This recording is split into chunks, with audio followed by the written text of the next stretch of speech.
Hello, hello. Thank you so very much for tuning in to Career Conversations. My name is Unica Walcott, and today's guest is very special to me. She talks about a topic that is near and dear to my heart. And so with that, I'm not going to drag the introduction. I'm going to add her. You guys, please welcome Yvonne Alston of Indelible Impressions. Hey, Unica! Hey, I'm so glad you made time on your Saturday to come out and chat with me and talk about what you do as a Jedi, leader and ally and consultant. So I want to jump right into my first question, which is, what does your family think you do when you tell them you're a DEI consultant? Okay. So I would say for many, they just have no clue. For some of them, they think that I'm in HR in some capacity. So that's always really interesting. Once I educate them a little bit about what I do for organizations, it's like, oh, that's amazing. And then for others, it's like, oh boy, is she just gonna Jedi or DEI us every time we have a conversation? Is she gonna become like, the police here? Like, hey, you can't say that. That's not politically correct. Like they're scared now. Yeah. Yeah. And I guess for people not quite familiar, Jedi is justice, equity, diversity, and inclusion. And then Correct. DEI is diversity, equity, and inclusion. And then sometimes you have some people who put the B on there, which is belonging, which is really the ultimate goal for organizations of when you have the correct balance of diversity, equity, inclusion, that the result is a culture of belonging where everyone feels like they should be there, they can contribute without barriers, and that they are really a part of the culture and the organization there. Oh, that's awesome. So we've talked about what your family thinks you do, and that they think that you might do HR and that you might turn into police and behavior at the dinner table. But what do you actually do? Let's talk a little bit more. Yeah, I would say I actually help change hearts and minds and really expand capacities to embrace difference, right? So within an organization or even on an individual level, I do this through education, conversation, empathy, and compassion.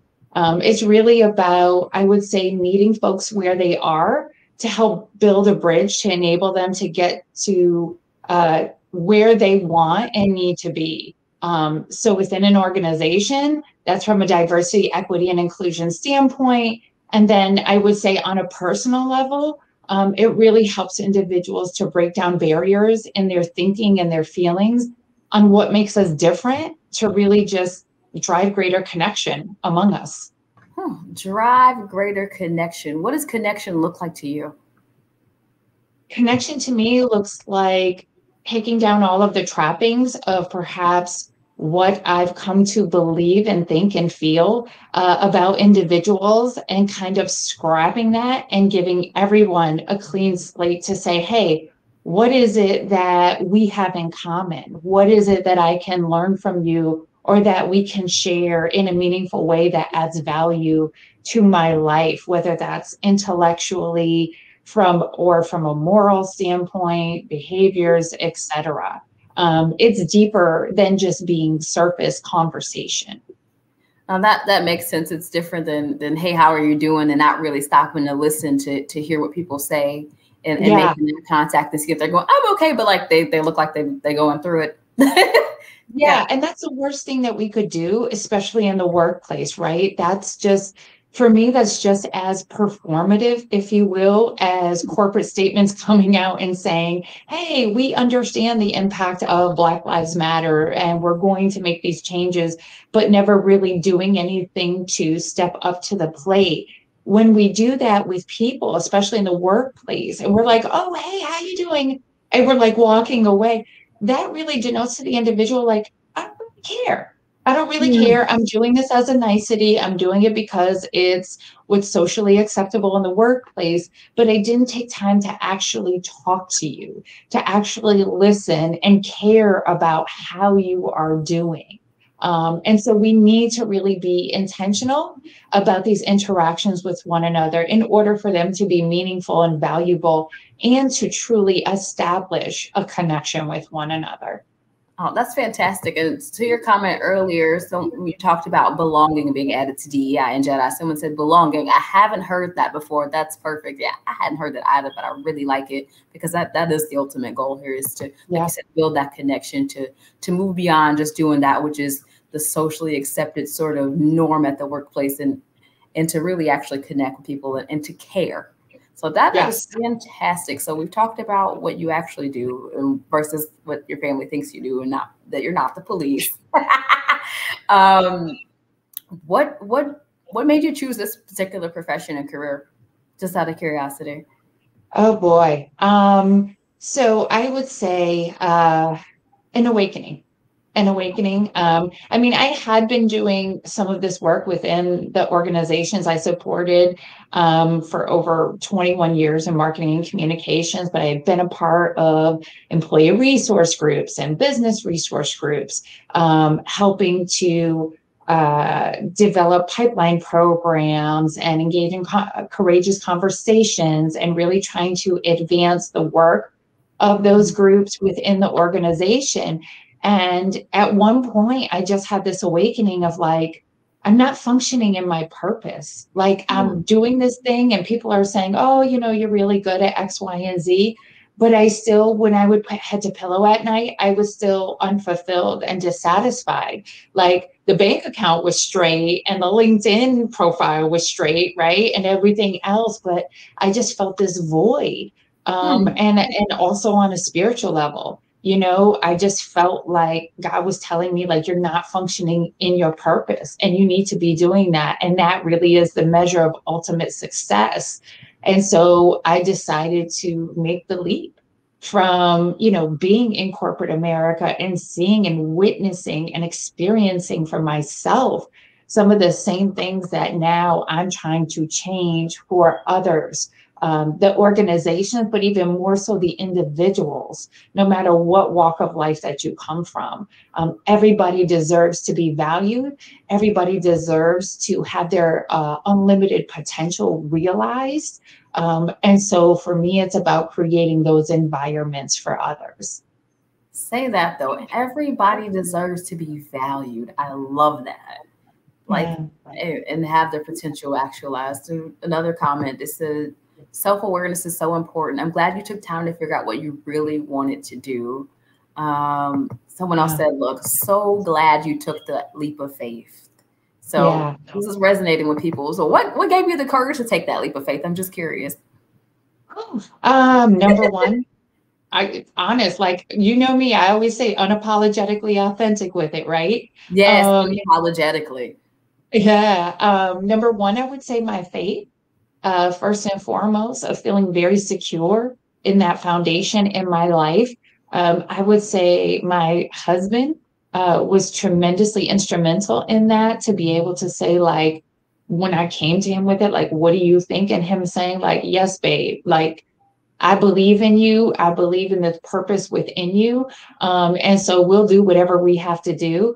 And then I would say what I would refer to as my personal board of directors, right? Those who I hold close and dear to me. Shout out to Renice Latta, AKA Felicia Latta, and Makita Mays Green and Kenny Green, and all those people who were just like, yes, I see you, do this.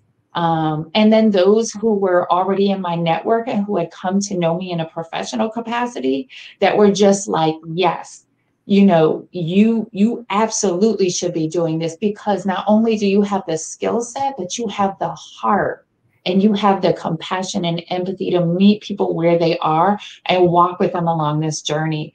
And so all of that combined was just like, okay, I'm going for it. And really, like, what's the worst that could happen, right? Is that if it doesn't work, well, I can go back to corporate.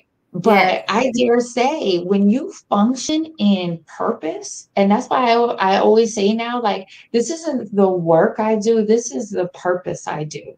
This is about being in that space of purpose. And when you are, it will, I believe that it will undoubtedly be successful. It can't help to be. And I will say, for me, I am more creative than I've ever been. I am more tenacious than I've ever been.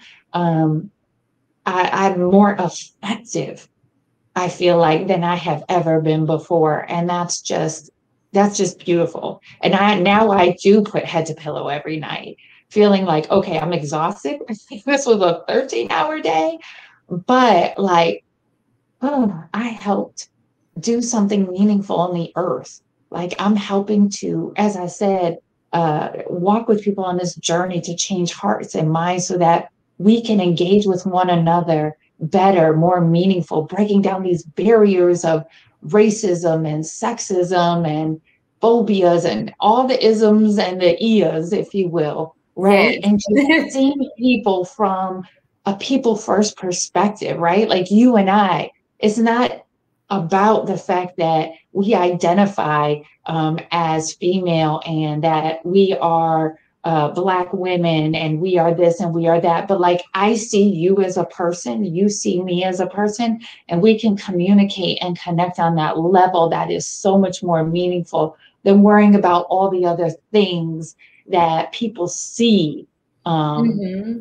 You know, it's just it's deeper, it's more meaningful, and when we get past those things, it's just beautiful.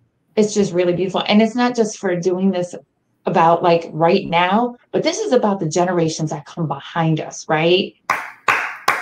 Seriously, like Like say literally, that. yes, making the world a better place, leaving it a better place. And that is what Indelible Impressions is about. That is why the name is what it is. It is about making an indelible impression, not just on organizations, but on the individuals so that they become better and they take what they learn and manifest who they become. And they take that into their homes, they take that into their communities, they take that into society. And we start to see this beautiful shift that occurs where people are just like, yeah, this isn't just what I talk about. This isn't just what I learn, but it goes from what I do to who I am. Who I am. Look, Renee said, yes, we have to connect as humans first. You are really resonating with people. Like, I mean, that not just as you speak, like I can see and feel the passion like about the subject matter from you. Like this is not work for you. This is your purpose. This is who you are. And I just one of the reasons I was like, I got to talk to Yvonne about this. Like if I got to bring somebody on the show, I got to bring somebody who I in my heart knows really believes in what they're doing and what, you know, the purpose of it all is. And so thank you so much for being here with me today. Well, we've talked about your like career journey a little bit about what made you decide to take the leap. I'm really curious. What did you want to be when you were growing up, though? Honestly, a lawyer. Really? A lawyer? Yes. My dad said I argue really well, like I could literally talk myself out of punishments. So that would be an ideal career for me. But I also think, you know, growing up the way that I did, you know, we were a blue collar family. We did not have a lot. We grew up in, you know, really rough socioeconomic conditions. So I really saw a legal career as being prestigious and as a means to economic stability. Right. So a life that was far away from what I grew up in and really just saw around my community. Wow. So a lawyer is what you wanted to be because you argue really well. But it sounds like justice has always been a focal point for you and who you are as a person. So it's really cool that you've gotten to like this level and been able to start your own business centered in what is a part of your being since you were a little girl. That's awesome. Yeah, absolutely. So you talked about growing up a little bit. Could you tell me a little bit about what growing up was like? Kind of a normal day in the life of little Yvonne? Oh, that's rough. I'll be honest, that's really rough. I grew up to a very broken home dynamic, to be honest with you. My parents divorced at an early age, and to be honest, there was alcohol and drug abuse that occurred. There was, you know, like I said, rough socioeconomic conditions and growing up around the drug game, if you will, and all of those things, and seeing poverty and seeing lack of resources around me, right? So whether those were monetary, whether that was mental health, all of those things, and seeing it play a role But then having this really amazing guidance counselor, shout out to Les Saunders from Middletown, Connecticut, Middletown High. I'm really blessed that he saw something in me that was just like, you don't have to be your circumstances. Like, this does not need to define you. Like, you can use this as a stepping stone to look around you and say, this is not what I want for myself. This is not what I want for my future or future generations. And so he pushed me, and he pushed me hard. And I'm so appreciative of that. Isn't that beautiful? Like when you can find those people who will like mentor and like nurture like the best in you so that you could become who you really are. That is amazing. I'm so grateful for like counselors and teachers. I think they're unsung heroes in a lot of ways. I agree. And, you know, for those who are listening today or may watch it on the YouTube replay, you know, do not despise your small beginnings. Do not despise where you come from. That lived experience that I had, it is definitely what drives me to be more empathetic and compassionate towards others. What helps, I would say, me to be able to see people all the more, like what's behind the facade, or as I often say, your representative that may show up to a training or an engagement. And so that's really important, but don't despise it. Look at it and use it. Understand that it was meaningful and that it was purposeful, and that you can use it as a stepping stone through life. I dare say for myself, it's part of what gave me the tenacity that I have, but again, like I said, the empathy and the compassion as well. It's really important. Preach. Thanks for your honesty.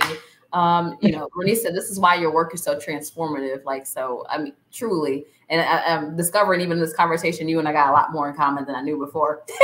In terms of upbringings, you know, my mom, you know, she worked 2 or 3 jobs to raise us, and my parents split when I was young too. So we got a lot in common here. We've talked but isn't it beautiful? Like the power of this conversation, and we just got done talking about connection. And when we take down, right, those barriers that I just spoke about, and I'm not being worried about like how people are going to see me, or, you know, how they're going to peg me now, like that's irrelevant. Let's start having real conversations about what matters, and then taking that and building from there. Because just now within this, you and I have created deeper connection. This has resonated with people who are hearing it to say, you know what?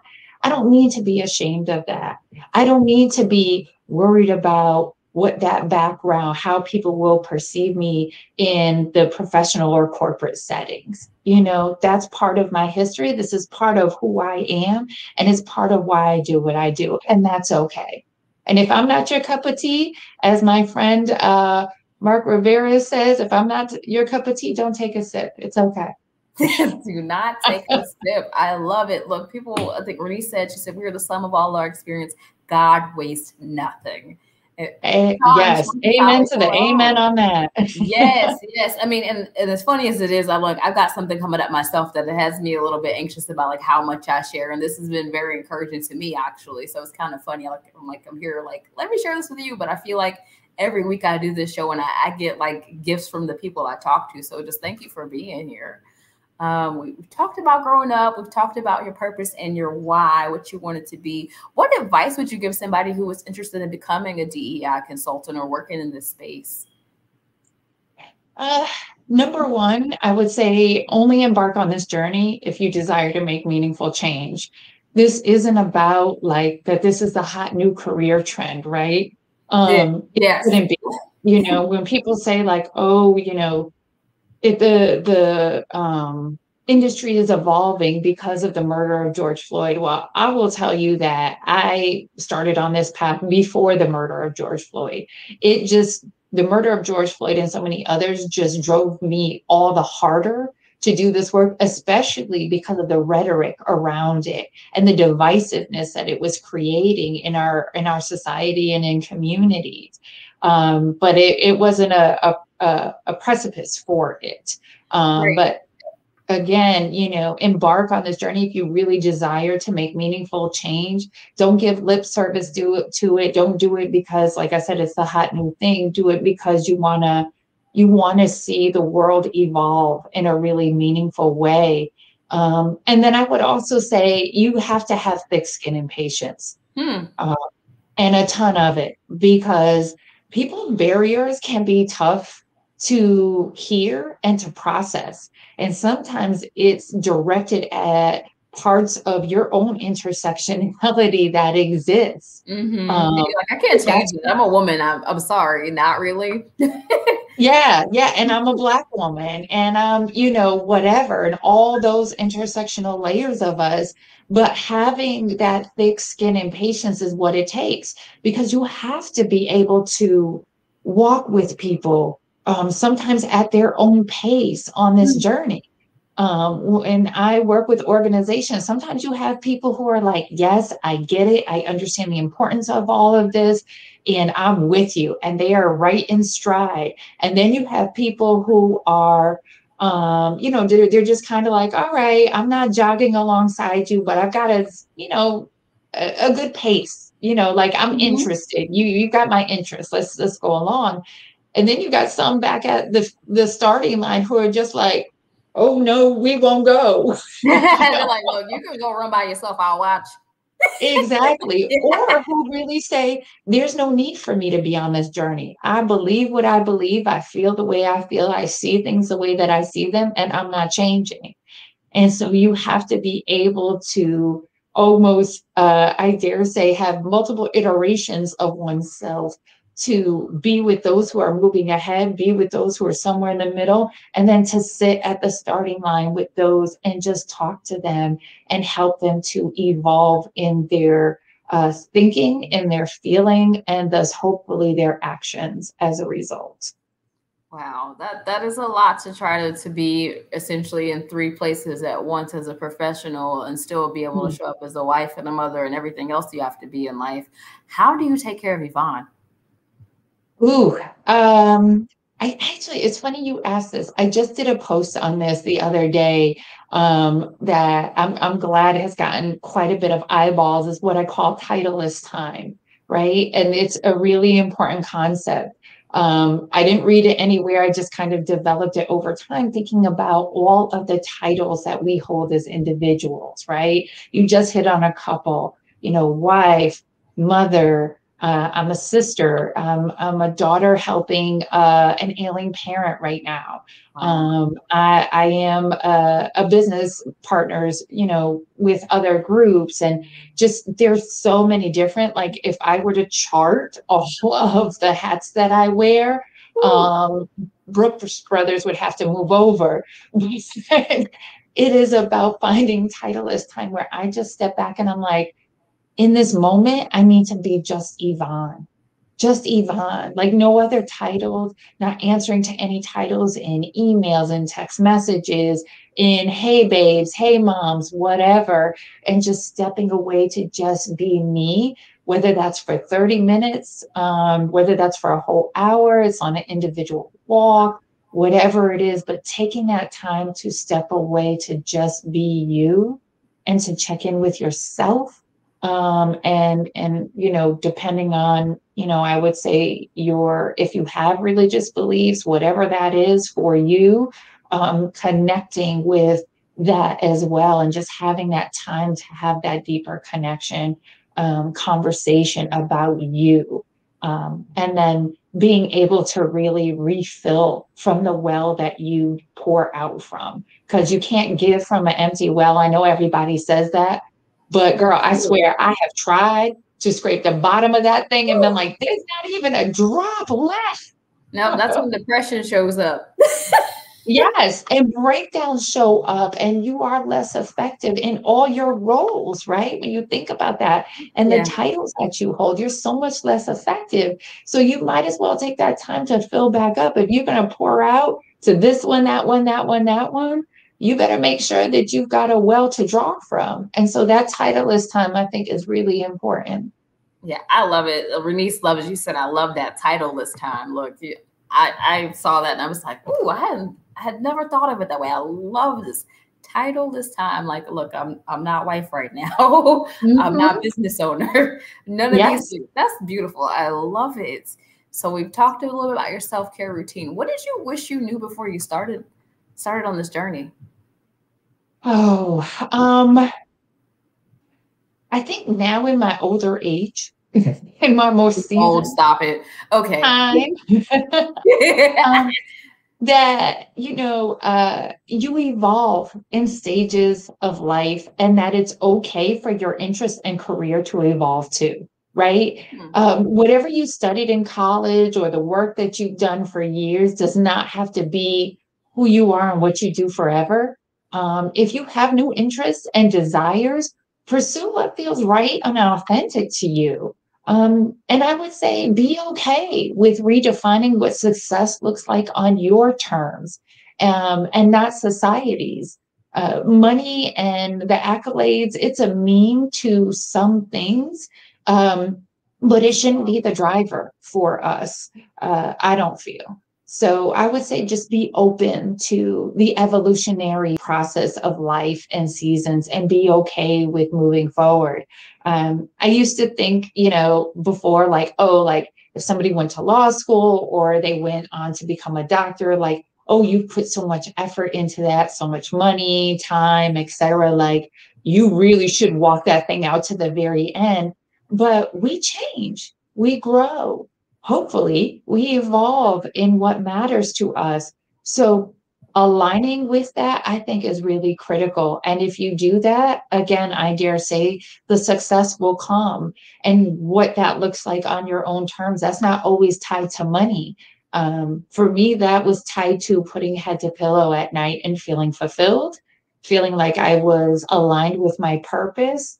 And then also that I was going to do something that whenever I leave this earth, there will be a remnant here that will remember and be like, okay, this made an impact. This helped to change society, even if it's in a small way. I'll take that. I like it. For me, I feel like it's how you pay rent for showing up. Like, like I was here, so I gotta leave something. Can't just take it. Yeah, but this is Yeah. really what people. We got one user. She said, or he said, "Is yes, one thing doesn't define you. It can change over time." Renee Yes. says, "Yes, redefine what success looks like on your terms." You said a mouthful there. And I agree. I've been in the process of really thinking for myself, what does that look like? Because I feel like I've spent a lot of time developing a particular identity. I'm like, maybe this doesn't work for new me. We'll see. Right. So It worked for you right now. And that's okay, right? It's okay for it to be like, this is who I am right now. And then that's going to evolve over time. And I will show up to whoever that person is at that time as well. And I think, again, we're just so conditioned as a society that we have to fit into these buckets, and into these definitions. And the truth of the matter is, we really don't. And that's okay. Yeah. Someone says success is different for different people. I couldn't agree more. And this is really the heart of what you're saying here is we get to decide what that looks like. We don't let other people tell us.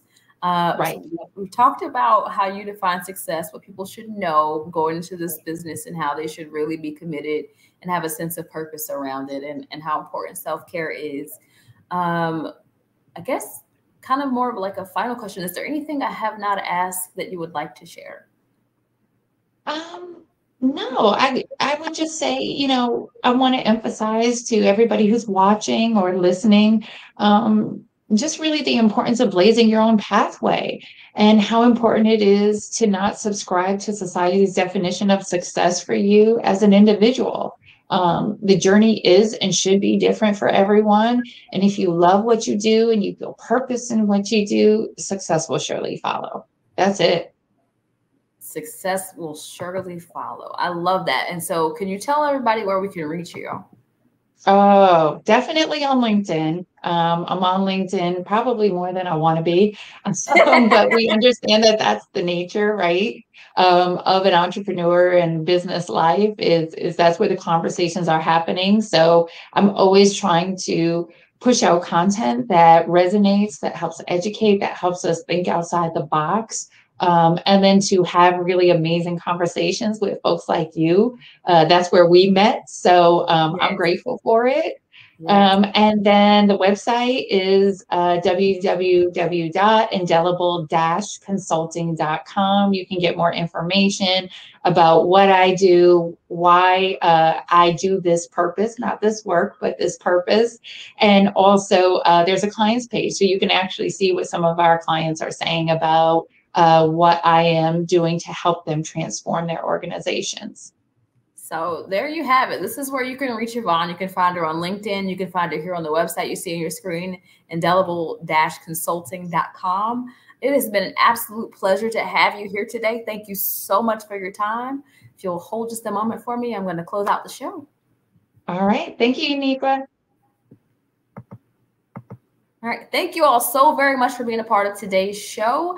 I have absolutely enjoyed myself. Thank you all for the comments and the engagement. I want to just kind of give you a heads up. Next week,